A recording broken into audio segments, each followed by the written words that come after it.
Hello, welcome to module number 8 of Switching, Routing, and Wireless Essentials. So pag-uusapan po natin dito yung tinatawag na stateless address auto configuration and dynamic host configuration protocol version 6.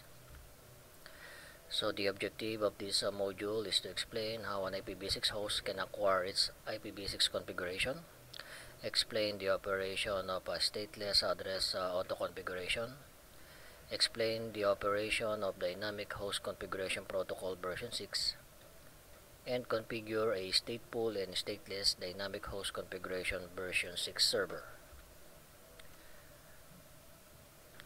IPv6 Global Unicast Address Assignment. So kung maalala nyo sa mga previous course, no? Ang router natin ay nilalagyan po yan ng Global Unicast Address. Of course, manual, no? Kasi hindi naman dapat nagbabago-bago yung IP address ni router. Ayan. So, ang command po niya ay IPv6 and then yung IPv6 address and then yung prefix length, typical yung /64. So, yung Windows operating system, no? Nilalagyan din po yan ng IPv6 address. It can be dynamic or manual. Ang problem lang po sa static ay so sobrang dami or sobrang haba ng number na yan, prone ito sa error, no?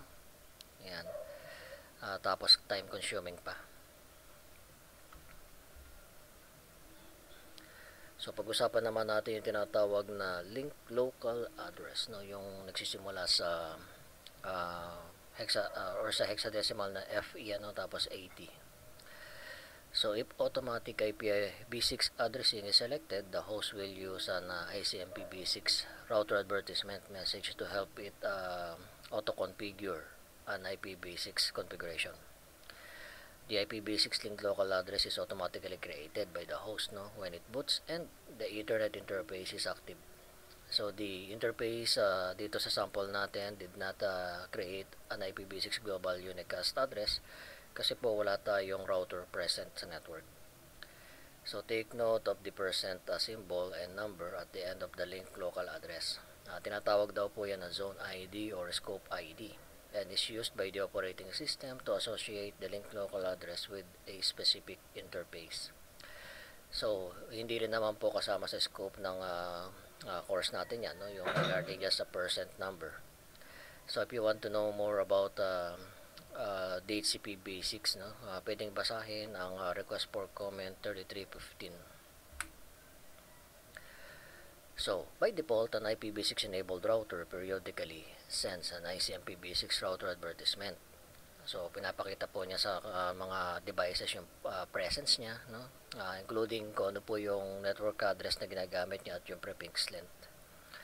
So which simplifies how a host can dynamically create or acquire its IPv6 configuration. So a host can dynamically be assigned, no, a global unicast address using stateless and stateful services.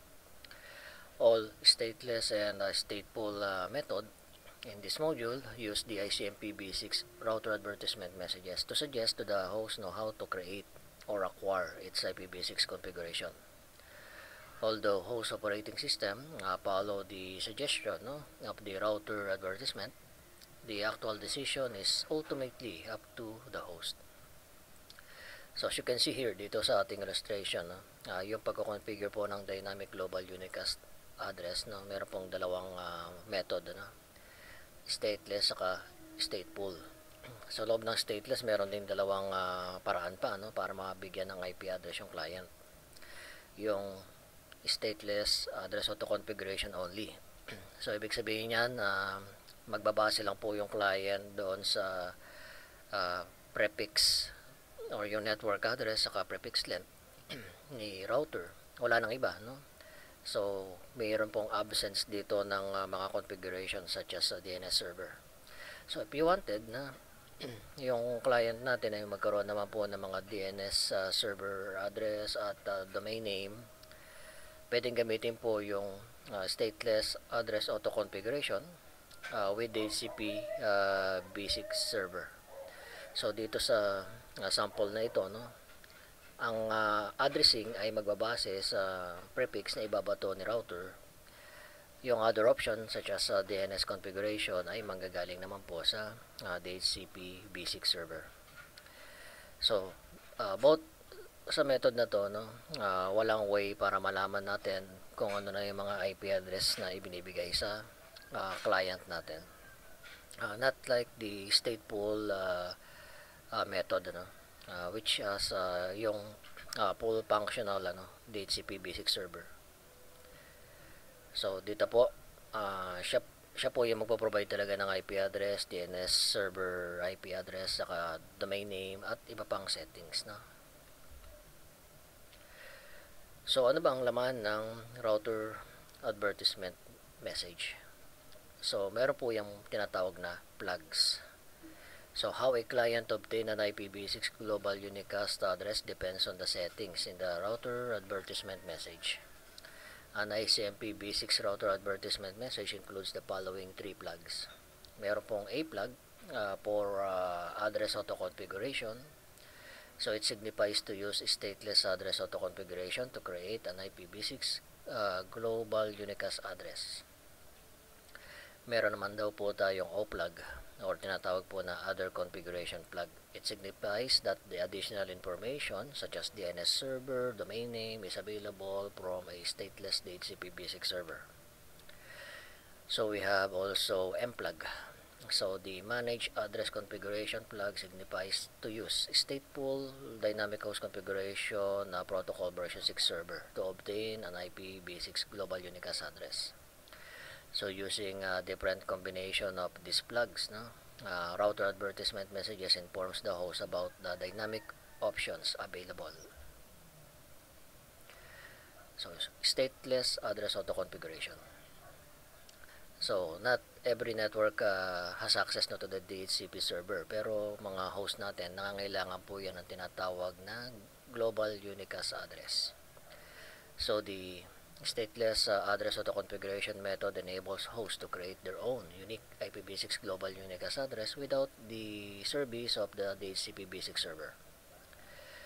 Stateless address auto configuration is stateless service, which means there is no server that maintains the network address information to know which IPv6 addresses are being used and which one are available. Slack sends periodic ICMP-V6 router advertisement messages every 200 seconds, providing addressing and other configuration information for hosts to auto-configure their IPv6 address based on the information in the router advertisement message. A host can also send a router solicitation. Pwede naman siya yung kunyari na-miss out po niya yung router advertisement. Tapos bigla pong nagbukas yung PC natin. So pwede naman po siyang magbato, ng tinatawag na router advertisement requesting for RA. Tapos sasagot din po yung router natin diyan. So Slack can be deployed as Slack only, which is IP addressing lang yan, wala ng ibang information, or Slack with the DHCP basic server. Ibig sabihin nito kung kinakailangan naman po ng mga DNS information or domain name, magagaling po yun sa server.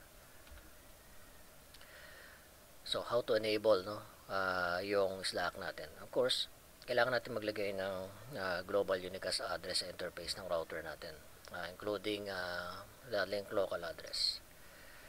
So we need to enable yung IPv6 unicast routing.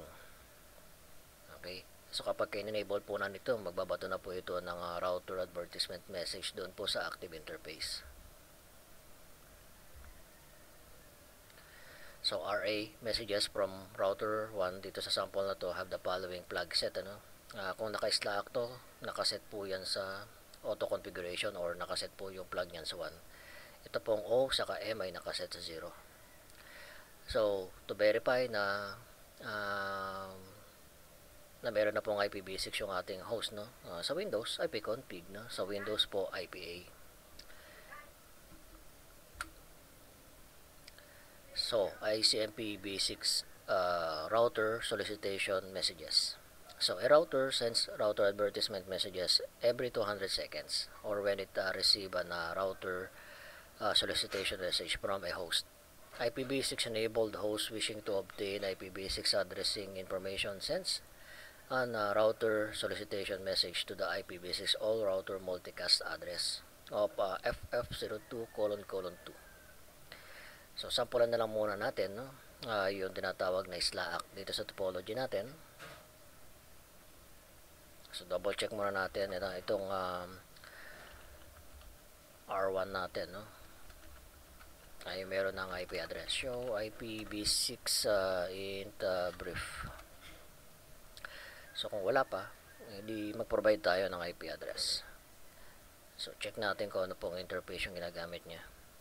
So, si R1 daw uses G00 to connect to this network. So, in G00 IPv6 address, lagyan ko muna siya ng link local address na manual. FE80::1 link local, and then global unicast address natin is 2024:ABCD:1234:face, and then yung kanyang device identifier, no? And then prefix 64, then no shutdown. So let's try to capture a packet here, no? And then enable natin yung IPv6 unicast routing.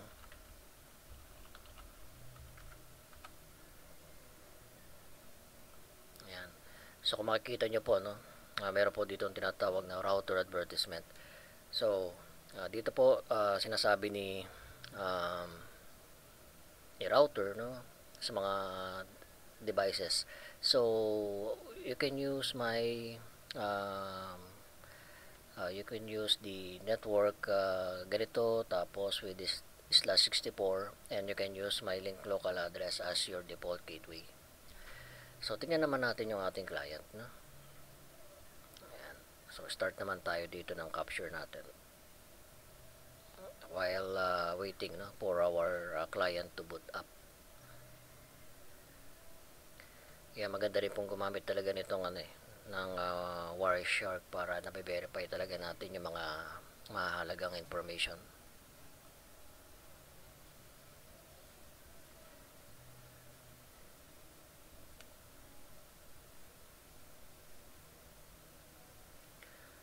So since this is a virtualization, no, depending on the memory na naka-configure sa ating virtual machine, it may take time, no, para mag-boot up siya.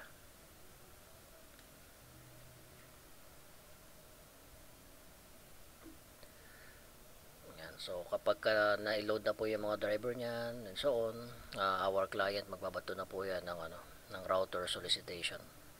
May makikita kayo ditong router solicitation message.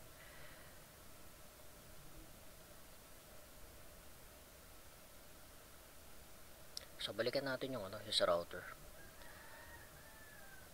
Stop na lang muna natin ito, tapos ICMPv6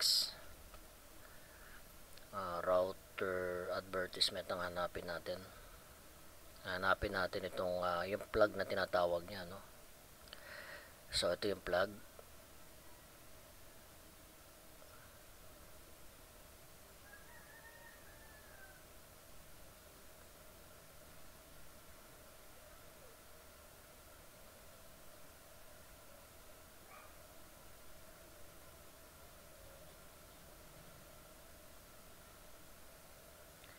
So plug on link, nakalagay po dito autonomous address auto configuration, plug A, nakaset po siya sa 1. Ayan, nakaset siya sa 1. So ibig sabihin, ibabato niya yung presence niya sa network with FE80::1 sa network, tapos sasabihin niya doon sa instruction niya sa message, you can use the prefix 2024:ABCD:1234:paste: /64. Bahala na kayo mag-generate ng inyong device ID or yung another 64-bit na para sa host portion.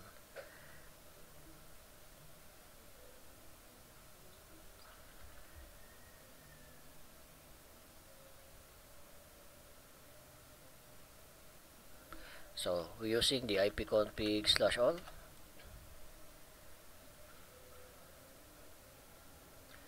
So, as you can see here, no, meron na pong IPv6 address yung yung ating Windows. So, IPv6 lang yan, tapos yung FEAT::1, which is the default gateway. Wala nang ibang information such as DNS server. Ngayon, kung magtatanong kayo, Sir, bakit po ang dami naman yata ng IPv6 address? Ayan. So, marami kasing issue rito, no, regarding sa IPv6. Sabi nga daw nila, no, ang interface daw ng mga host natin, pwede naman daw siya i-configure ng multiple IPv6 address. Okay? So, mayroon din ako mga nabasa na forum, no, na ang purpose daw ng different IPv6 address na yan is para daw sa parang security, no. So, since hindi naman po covered kasi yung ganong issue dito sa course natin, no, pwede nyo naman pong i-research on your own, no, at basahin yung mga nabanggit nating documentation. Importante lang dito nakapag-generate siya ng sarili niyang IPv6 address para pwede po siya makapag-communicate sa other devices, no, gaya po ng iping natin yung yung ating router.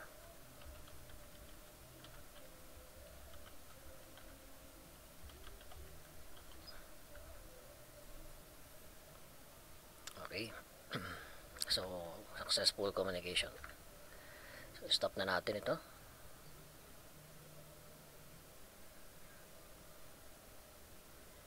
And then, let's go back to our our slides. So, again, balikan natin. A router sends router advertisement every 200 seconds or when it receives a router solicitation message from a host. IPv6 enabled host wishing to obtain IPv6 addressing information sends an router solicitation message to all IPv6 router multicast address. So, kagaya po sa sample na to, no, PC1 daw has just booted and send RS message to the IPv6 all router multicast address of FF02::1 requesting for an router advertisement. And then R1 daw generates the router advertisement and then send RA message to the IPv6 all node multicast address of FF02::1. So PC uses this information to create a unique IPv6 global unicast address.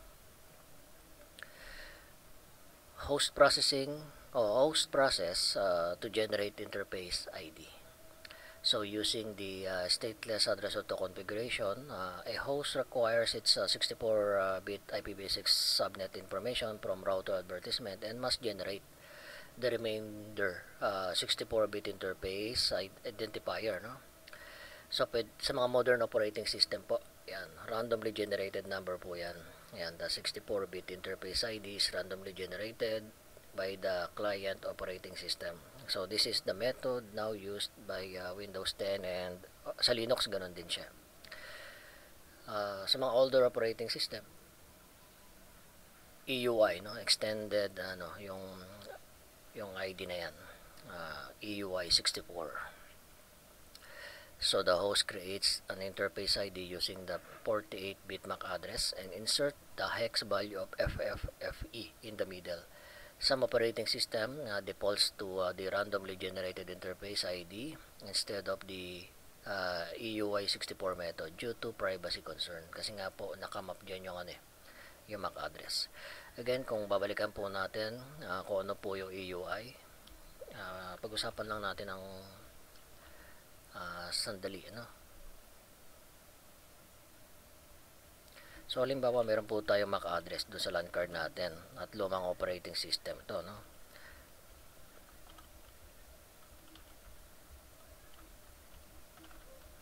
So, check natin 2, 4, 6, 8, 10, 12. So, 12 hexadecimal yung MAC address natin.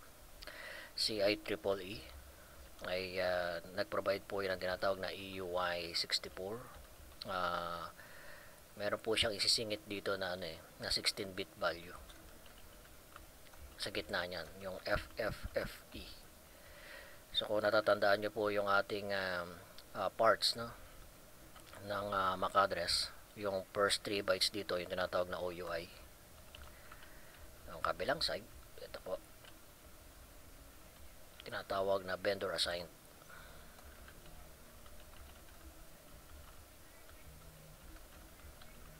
Yan.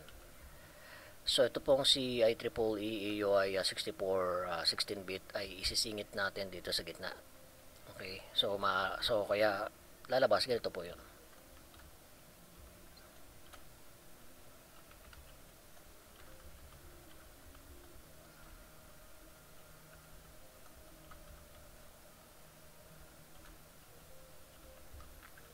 So kung i-summarize natin ito ay ng IPv6 format o yung 64-bit ano. So 0080 colon ADFF FE12 3456. So dito po sa standard na to, meron pa siyang ginagawa dito eh. So dito sa portion na to, no, yung 0, 'di ba, 4 ano yan, 4 bits yan sa binary. Saka yung another 0, 4 bits din. So convert natin sila sa bits. Yan yung ano, yung 0, 0. So sa 8-bit na to, yung pinaka 7th bit mo, which is this one, i-flip niya yan, i-reverse niya. Gagawin niya yung 1, or kung 1 yan, gagawin niya 0. Tinatawag po yan na universal local bit o UL bit.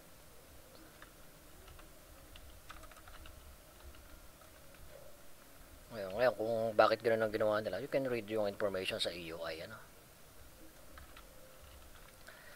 So ang kalalabasan ngayon nito ay 0 tapos 2.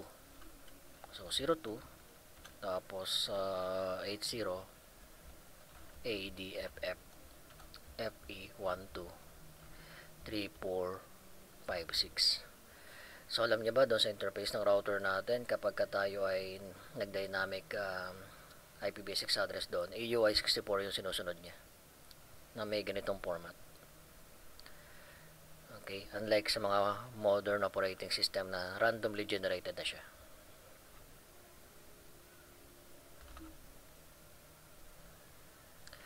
Take note, Windows, Linux, and Mac OS allows for the user to modify the generation of interface ID to be either randomly generated or EUI 64.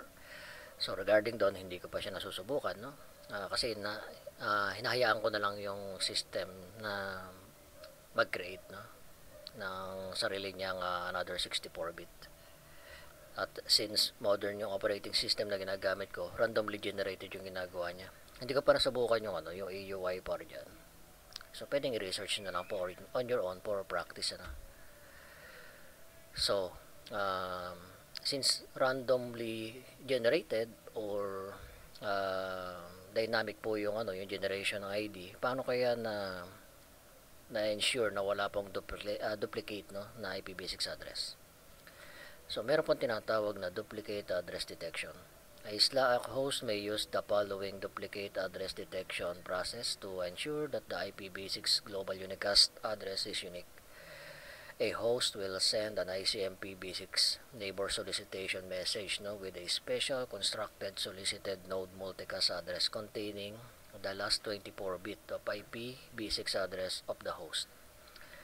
So magtatanong yan, sino ang merong ganitong number? Parang ganyan. If no other devices respond with a neighbor advertisement message, then the address is virtually guaranteed to be unique and can be used by the host. If a neighbor advertisement is received by the host, then the address is not unique and the host must generate a new interface ID to use. Take note, yung tinatawag na duplicate address detection is really not required because yung 64-bit interface ID provides 18 quintillion address, therefore a chance of duplicate address is hindi kadalas, However, the IETF recommends that is used.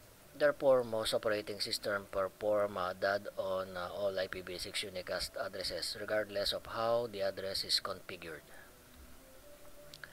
So pag-usapan naman natin yung Dynamic Host Configuration Protocol for IPv6. So let's talk about yung dedicated server. Ayan. So dito meron tayong dedicated server na magpo-provide ng IP address sa client. Ito yung operation niya. Stateful DHCP-B6 does not require SLAAC while stateless DHCP-B6 does. So regardless, when a router advertisement indicates to use DHCP-B6 or stateful DHCP-B6 server, yung host natin will send an router solicitation message. Still, the router will respond the router advertisement message. Pero since nakalagay naman doon sa plug niya, manage plug na. The host sends the DHCP-B6 solicit message kay server. And then the DHCP server responds with advertised message. The host responds to the DHCP-B6 server, and then the DHCP-B6 server responds reply message. Take note, server to client DHCP-B6 message will use the UDP destination port 546, while client to server DHCP-B6 messages use UDP destination port 547. So pag-usapan muna natin to, yung tinatawag na stateless DHCP-B6. If an RA indicates a stateless or yung tinatawag na other config plug, ayan, DHCP-B6 method, the host uses the information in the RA message for addressing and contact the DHCP-B6 server for additional information such as DNS server address and domain name. Ayan, dito daw po sa example na to, PC1 daw receive stateless router advertisement message containing the IPv6 global unicast network prefix and length, a plug set to 1, informing the host to use SLAAC, o plug set to 1, informing the host to seek that additional configuration information from the DHCP-B6 server. Yung M-plug natin naka-0.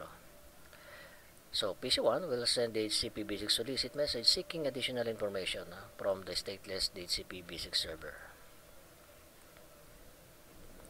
Ganito po yung configuration doon po sa interface ng router natin.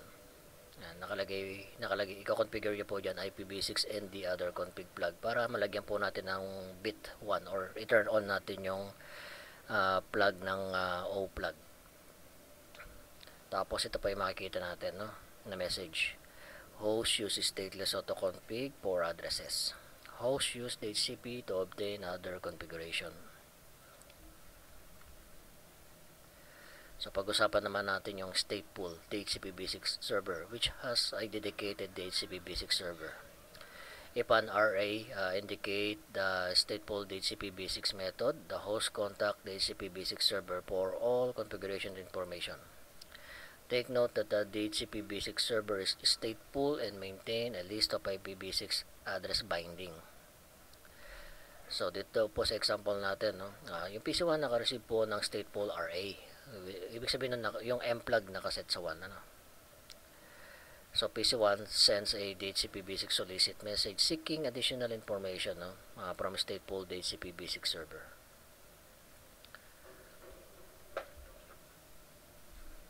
So paano siya enable sa interface ng router natin? Ayan, IPv6 ND manage config plug. So how to configure yung router natin as a DHCP-B6 server? Ayan. Yung router natin can be a server, a client, or relay agent. So configuring a stateless DHCP-B6 server, ito po yung mga following step na dapat natin gawin. Enable yung routing. Mag-create po tayo ng pool. Mag-create tayo ng pool without address range. So for this i-demonstrate ko na lang po muna siya.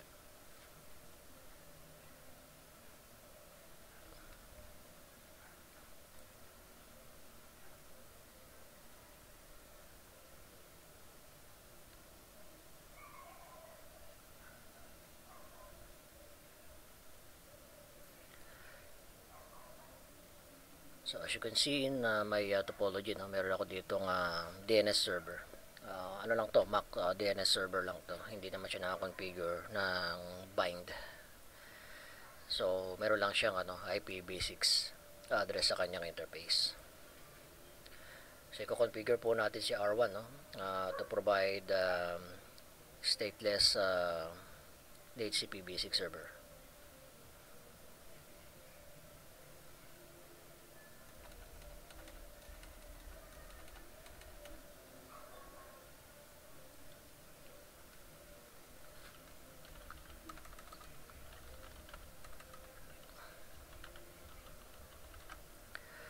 Ayan, so nalagyan ko na po kanina ng IP address ito.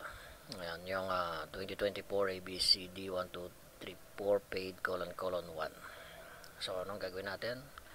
Configure terminal. Kahit huli na natin yung IPv6 unicast routing. So we can create IPv6 DHCP pool. IPv6 DHCP pool, tapos kung naman po yung pangalan na gusto nyo ilagay, no? Lagay natin dito, stateless. Take note, wala na po ako ibang gagawin dito, kundi lagay ko na lang po yung DNS server address, which is 2024.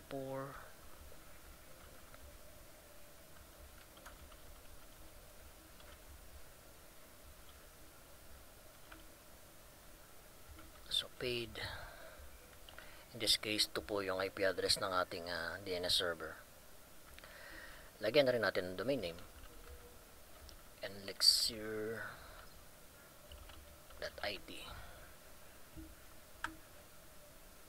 Yan, ilan naman kailangan natin dito. Tapos doon sa interface, ito pong interface natin na gigabit 00. Nalagay natin dito IPv6 DHCP server. Kung ano po yung full name na nilagay natin. So nakalagay dyan ay stateless. And then followed by the IPv6 other config plug. ND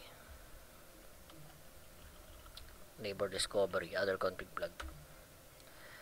Exit, and then IPv6 unicast routing.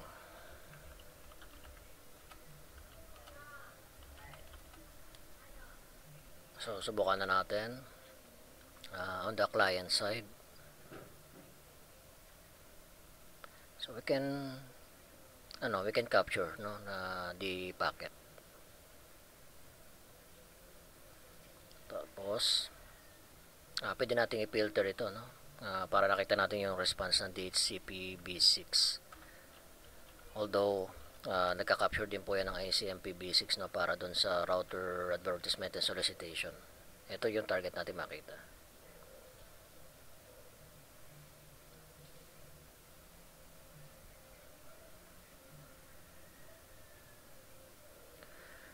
So again, it may take time, no, for our device to boot na at mag-acquire ng IPv6 address.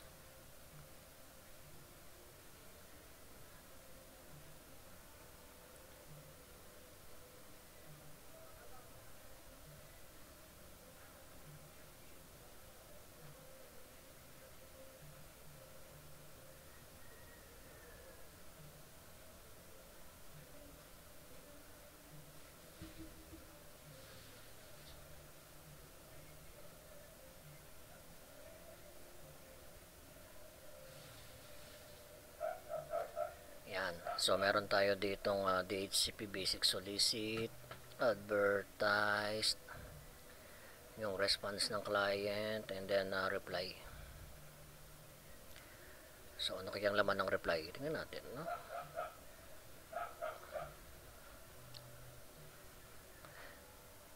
So domain name suffix elixir.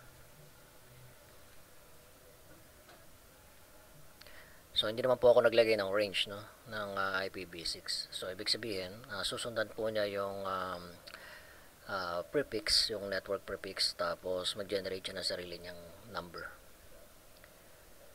So tingnan natin, CMD. So So, ang advantage nitong meron tayong DNS is kapag ka nag-browse kayo sa internet na.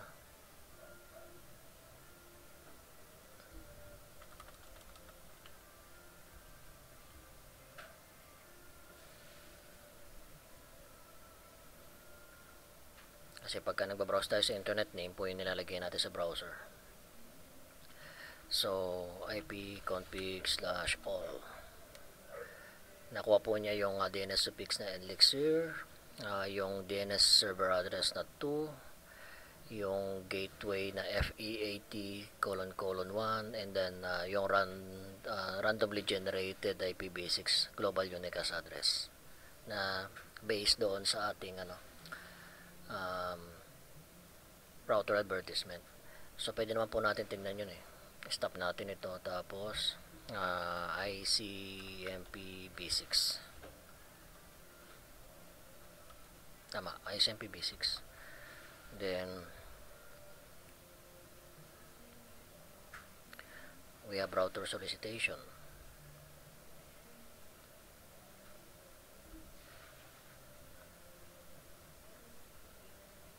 Plug or bandang dito, no, a plug at saka other config plug set.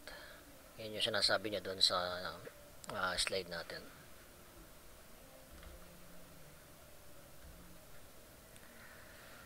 Paano naman daw i-configure yung router as a stateless DHCP-v6 client? Yan. A router can also be a DHCP-v6 client and get an IPv6 configuration from DHCP-v6 server. So, such as a router functioning as DHCP-v6 server. Enable IPv6 routing doon sa router, no? Yan. Tapos, actually, hindi naman natin kailangan mag-IPv6 unicast router. Tignan lang natin, no? Without the IPv6 unicast routing kung mapag-communicate siya. For link local address, gamitin natin IPv6 enabled para mag-create ng random or mag-create ng dynamic EUI link local address si router na client natin. Tapos configure client router to use Slack using IPv6 address autoconfig. Yan sa interface niya. Balik tayo dito sa topology natin. Maglagay tayo ng router.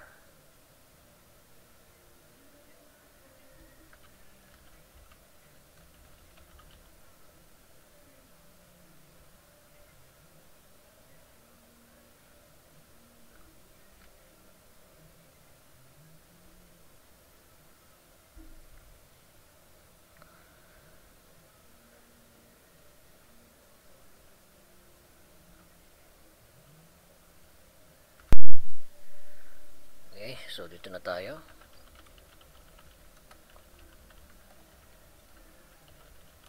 So, let's check kung ano po yung interface na ating ginagamit na.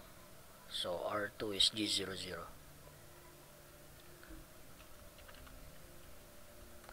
IPv6 enable para mag-generate po yan ng link local address na dynamic. No shutdown natin. Tapos subukan natin ng IPv6 address autoconfig.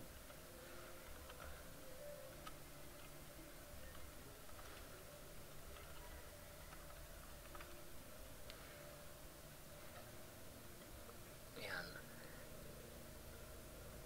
So DNS server set. Yan. Subukan natin kung meron na siyang IP address. Show IPv6 in brief. So, nabigyan po siya ng ng IP address.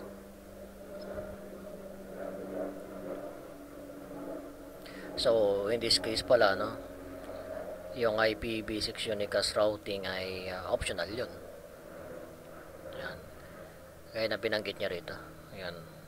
So, ibig sabihin kahit ito lang muna yung gawin ko, IPv6 enabled, tapos IPv6 autoconfig, no shutdown, then verify ninyo na meron na siyang IP address. Show IPv6 DHCP interface.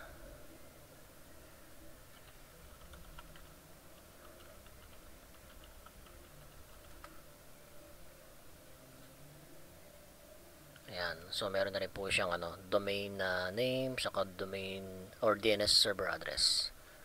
Siya po ay tinatawag na client, no? So sunod na slide natin.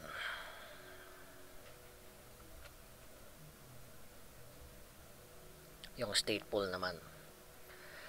So for this, gamitin ko yung susunod na topology ko.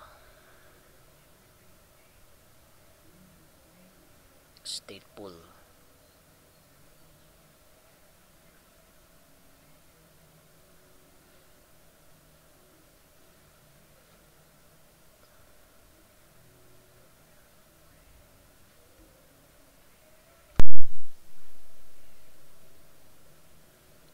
So verify natin, show IPv6 in brief. So meron naman po siyang IP address dito sa gigabit 00 natin. And then gawin daw natin siyang stateful DHCP basic server.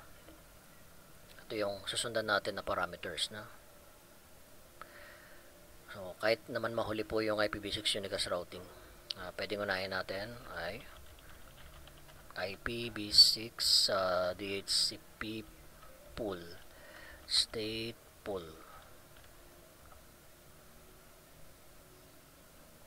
Tapos yung tinatawag na address prefix, address prefix na ibabato niya sa router advertisement. So ito po ay 2024 ABCD 1234 fade /64. And then ang susunod natin ay yung DNS server at domain name. So DNS server.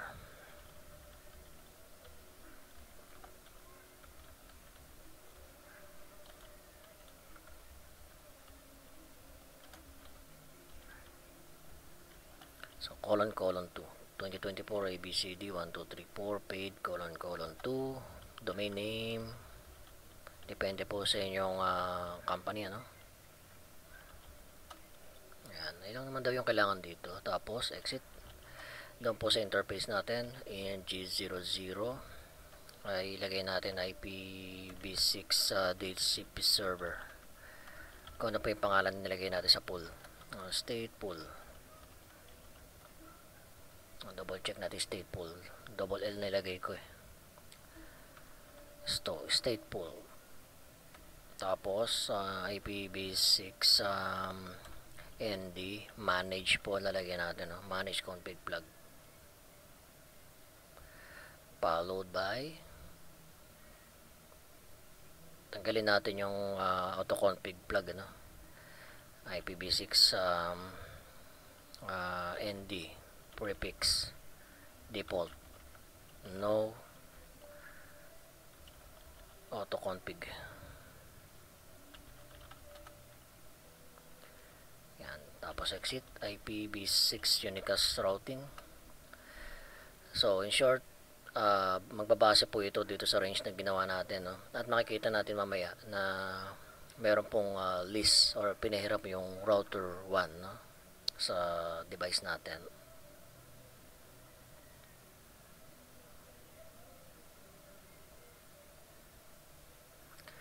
So again, the purpose of itong Wireshark is para makita natin yung mga plugs na binabanggit.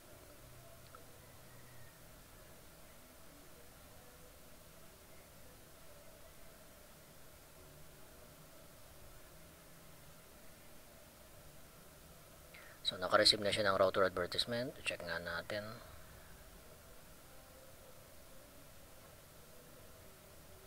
So plug,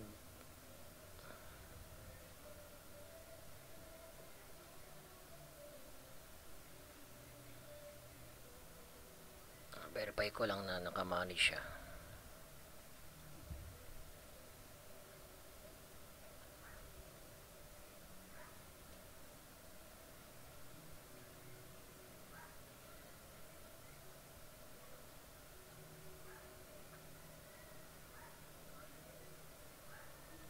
naka-disable na rito yung ano, yung auto config.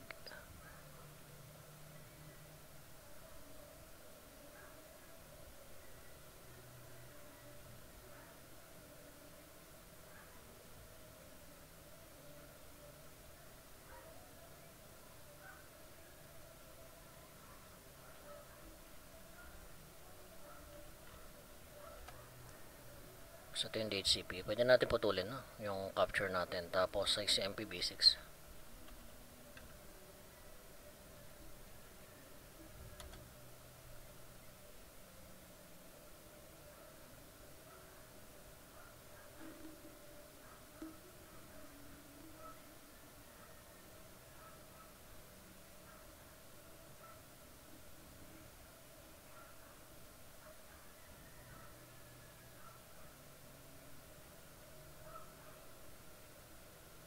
Ayan, nandito pala yung manage config plug, ano? Ayan, nakaset sa 1 or naka-on po siya. Same lang din naman yung process do sa DHCP B6 kahit na naka-stateless siya, no? Or stateful. Pero balikan muna natin itong R1. Meron pong kasing command dito. Ang command po ay show IPv6 DHCP binding. As you can see here, no? Ito po yung client natin na binigyan niya ng IP address na ganito. Yan. So ito, meron na po itong IP address.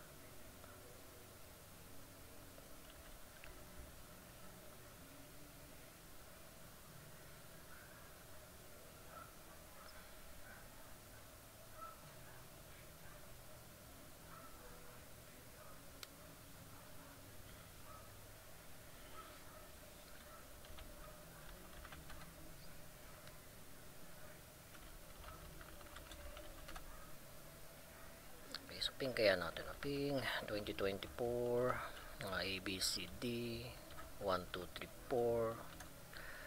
So this is paid.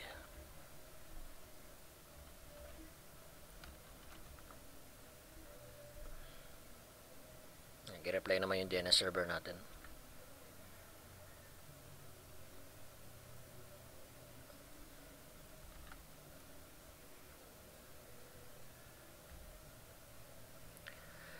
Again, a router can also be a DHCP B6 client, no? Para sa stateful settings. So, ano yung kailangan natin ng gawin dito? Ganun ulit, IPv6 enabled para sa link local address niya. Then, IPv6 address DHCP po, yung gagamitin natin.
So, check ko muna yung sa R1 natin.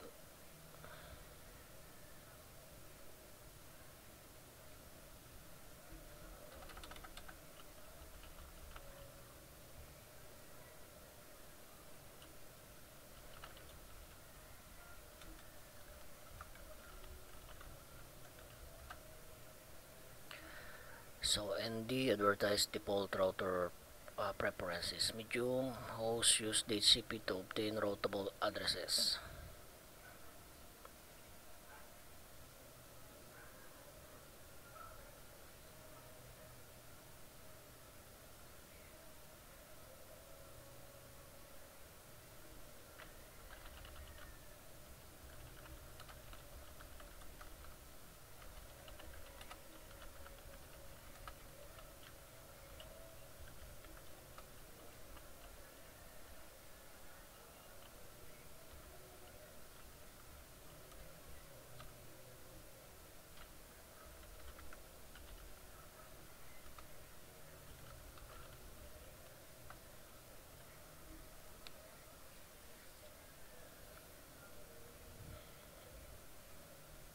So check natin kung meron siyang IP.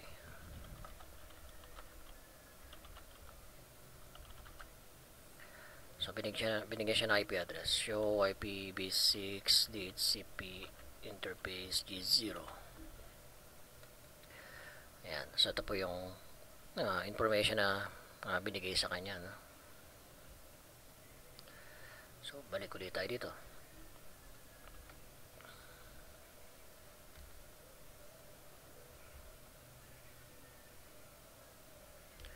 So mga verification command that you can use.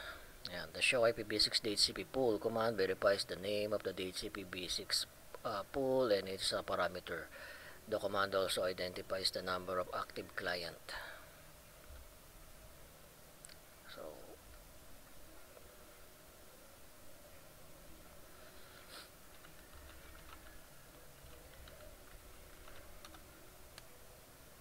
So active client daw, dalawa, no?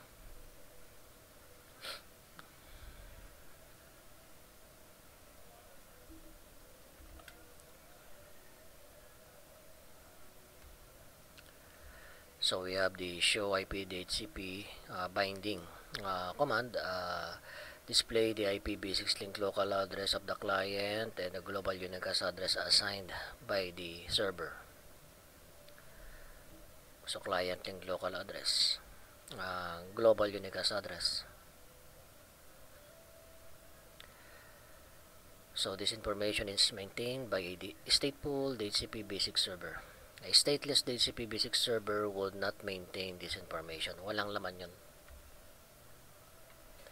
So paano naman daw po kung ang scenario ay malaking organization tapos yung DHCP basic server mo ay naka-isolate sa ibang location? Paano naman kaya makapag-acquire ng IPv6 yung ating client? So just like sa IPv4 DHCP, yung relay agent, router will be the relay agent. Yan, so i-configure natin yung kanyang interface, kasi dito itong client natin yung manghihingi ng ng IP address doon sa DHCP server natin. So gagawin natin siyang relay agent. Okay. So for this, meron po akong example. Buksan ulit natin.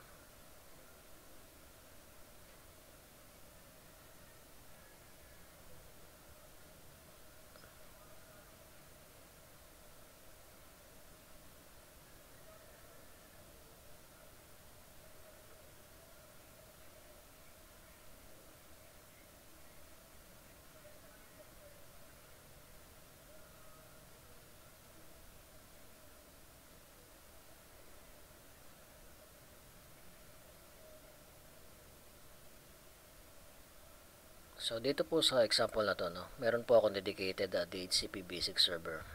This is Debian and it uses the ISC DHCP server, So mamaya titingnan natin na ito pong DHCP basic server natin ay nagme-maintain ng list of IPv6 address.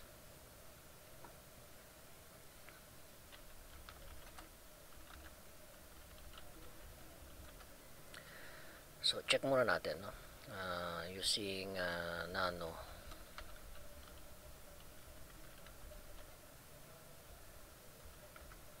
Yung kanyang configuration file. So nasa bandang iba po siya. Since nasa kabilang side ito, ang ginawa ko rito dalawang pool. Isa para sa local subnet niya at isa para sa remote subnet. So ito yung nasa remote subnet. Naglagay na rin po ako ng range, no, para may palatandaan na galing po sa stateful DHCP basic server. Okay, yung binigay na address. So tingnan yung range niya 11 saka 254 lang. Followed by the information of our DNS server address and domain name. So punta tayo kay R1.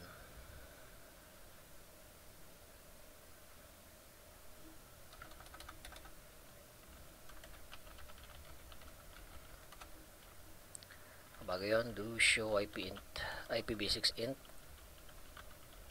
brief. So meron lang po akong IP address, we can verify pa yung configuration using show run. Do show run.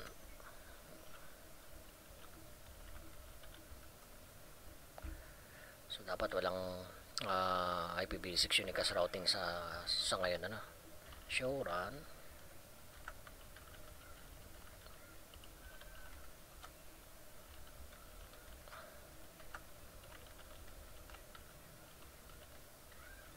Yan, so wala yung IPv6 DHCP. So ang gagawin ko lang naman po is configure natin IPv6 unicast routing. Ito pong G00 nya, G01, IPv6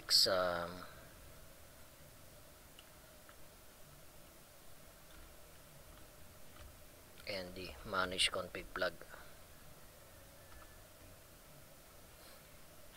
and then IPv6 DHCP relay destination. Ang ating DHCP basic server ay PID2.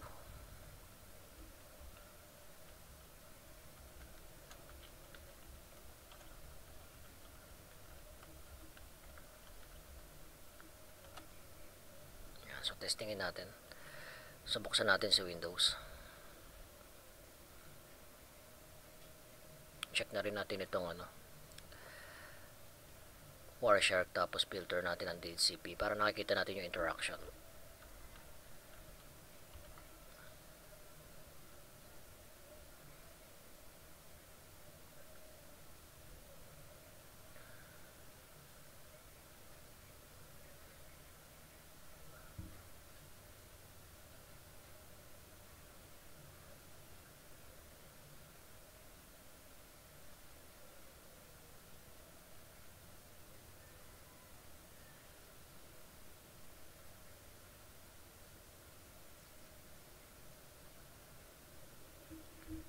Okay, merong client, nagbato ng solicit, nag-advertise si server, Okay, tingnan natin. So dapat meron itong IPv6 address si client. Galing po doon sa kabilang site.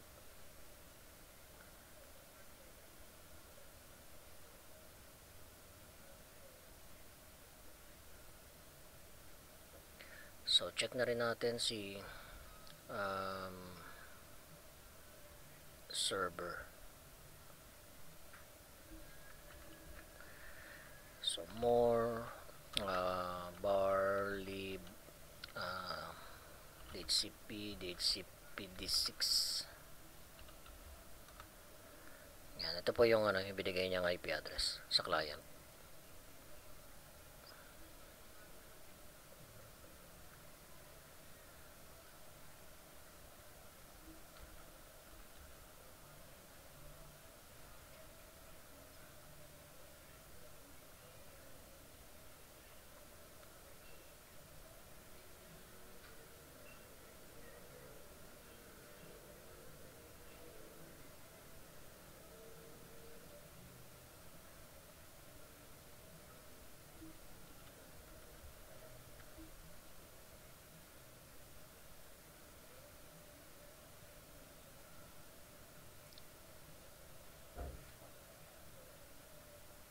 Medyo bumagal lang siya.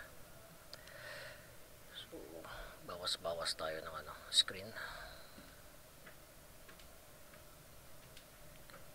So DHCP server sa client,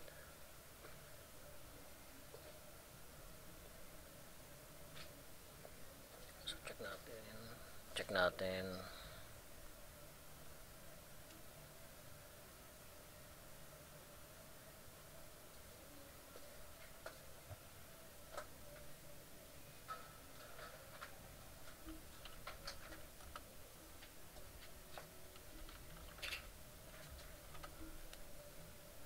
Okay. So, hanapin natin yun, no? 2024 ABCD 123 dead colon colon 254 which is galing dun sa ano, DHCP server natin sa kabilang side.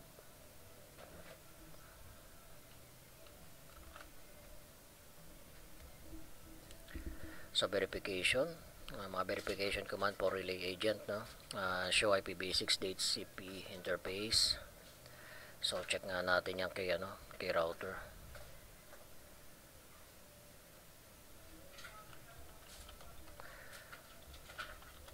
Show IPv6 DHCP interface. Relay mode.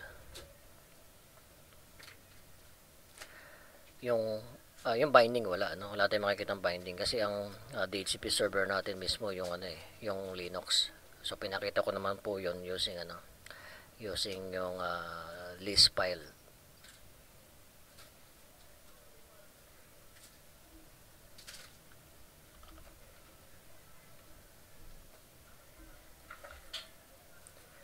Okay, so that's all for this module, ano? So ano ba yung mga natutunan natin dito sa module na to? So nilalagyan po natin ng IPv6 global unicast address yung router natin manually using the IPv6 address command, no? With IPv6 address and prefix length. So when automatic IPv6 addressing is selected, the host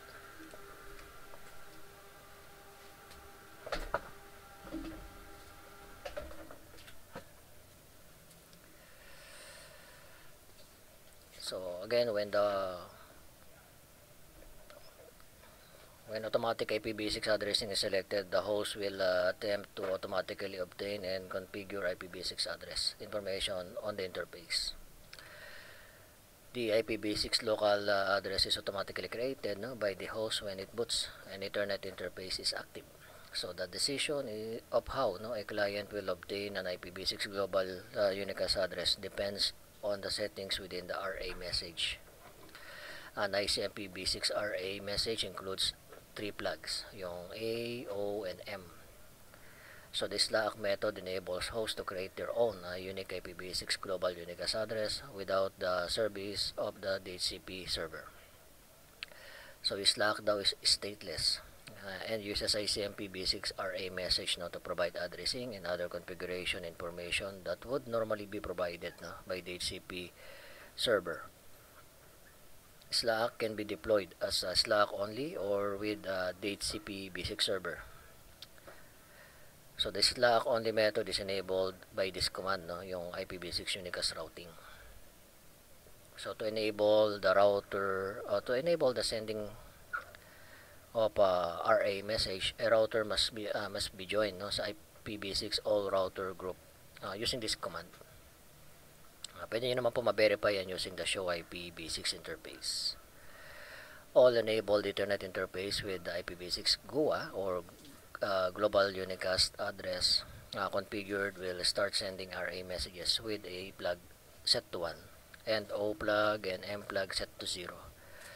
A plug suggests to the client to create its own IPv6 global unicast address using the prefix advertised, no, in the RA. A router sends RA message every 200 seconds. However, it will also send RA message if it receives router solicitation message from the host. Using SLAAC, a host typically acquires its 64-bit IPv6 subnet information from the router advertisement. However, it must generate remainder 64-bit interface identifier using one of the two methods, yung randomly generated at EUI. So yung duplicate address detection yung ginagamit nila, no, to ensure na wala pong duplicate address sa network.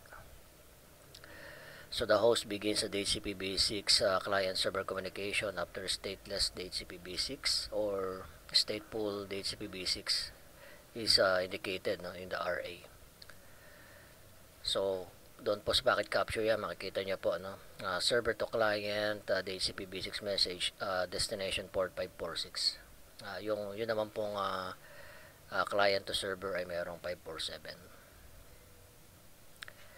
So, the stateless DHCP basics option informs the client to use information in the RA message for addressing, but additional configuration parameter are available from the DHCP basics server. So, this is called stateless DHCP basics server because the server is not maintaining any client state information.